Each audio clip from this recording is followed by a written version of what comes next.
Welcome to Let's Have a Yarn About Anxiety, Strategies number 2. There are too many tools and strategies to try and fit into just one video, and so I'm making this second one with a couple of others that I've remembered or that I thought I would add this time around.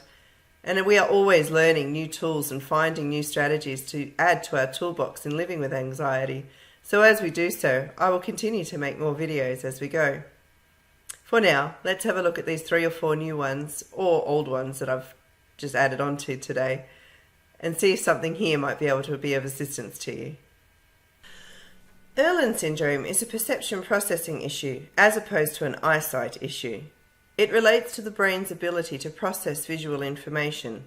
Long story short, the brain has trouble processing overly bright or glary visual information. This includes white paper. Consequently, when trying to read text on a white background or computer or tablet screen, the white seems to dominate everything, obliterating the text, making it very difficult to read. Common signs of Irlen syndrome include, but are totally not limited to, words that blur or move on a page.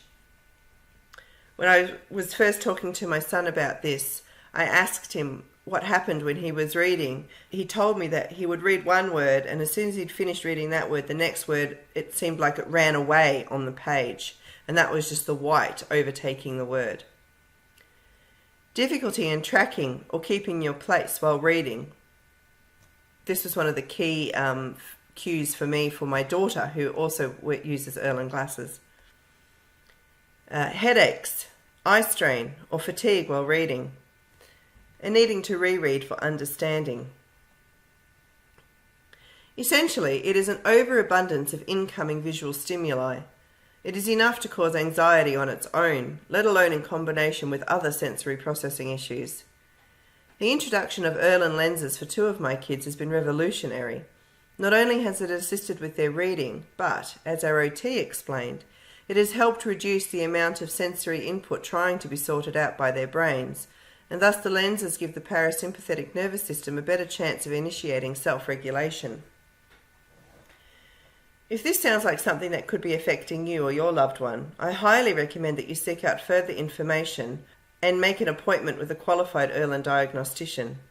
More information can be found at the websites listed.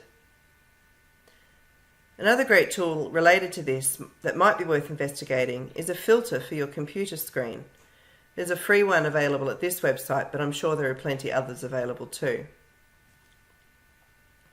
As I've been researching and thinking about defense mode lately, it occurred to me that knowing the love language of a person could be really helpful in building connection and thus assisting them out of defense mode. The 5 love languages was a concept and book introduced by Gary Chapman quite a number of years ago now, and it is widely accepted as an excellent tool for understanding and strengthening relationships. Briefly, the 5 love languages are words of affirmation, acts of service, receiving gifts, quality time, and physical touch. Most people have a preferred way of giving and receiving love. Once we understand and utilize the love languages of our loved ones, and they know ours, relationships can be strengthened. If we can know and use the love language of the person in defense mode, it gives us a tool or a key to forming that connection which is vital to helping them out of it. For more information on the 5 languages, and for a short quiz that can help you find out what your love language is or that of your loved one, go to the website here at 5lovelanguages.com. Weighted blankets have become more popular recently. There has been quite a lot of talk in autistic circles about the benefits of a weighted blanket. However, their benefits are not limited to autistics.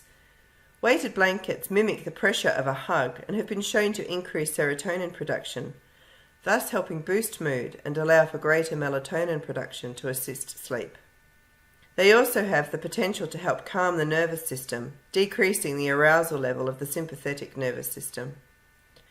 Weighted compression vests, lap pads, and stuffed animals can also provide similar benefits in the relief of anxiety. All 3 of my kids benefit from a weighted blanket for sleep, and I know for myself I much prefer sleeping under the weight of a doona rather than just a sheet, which is why I usually sleep better in the cooler months. Do some research and find the product that might work best for you. Make sure you make or purchase an item with the correct weight for the person. As I have mentioned before, and I'm certain I will mention again, diet and gut health play a big role in anxiety, mood and depression, and it is such a big topic that it needs a number of videos of its own. However, something I came across from Dr. Axe recently suggested that poultry, as a source of protein, along with some other foods, provides the body with tryptophan. Now tryptophan, as we learned in the Anxiety Basics video, is an amino acid from which serotonin is synthesized, which can cross the blood-brain barrier, thus allowing serotonin to be produced in the brain, where it can be utilized to assist with mood balance. Foods that contain tryptophan include poultry, sesame seeds, cashews and walnuts, grass-fed beef and lamb, beans and legumes, potatoes, and bananas, and that's not an exhaustive list.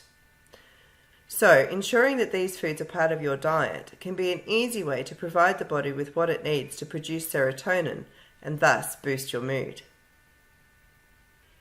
So there are just a few more tools in our anxiety toolbox. I pray that one of those might be of assistance to you or your family at this time. If you haven't seen my previous video with some other strategies already listed, have a look at this link now.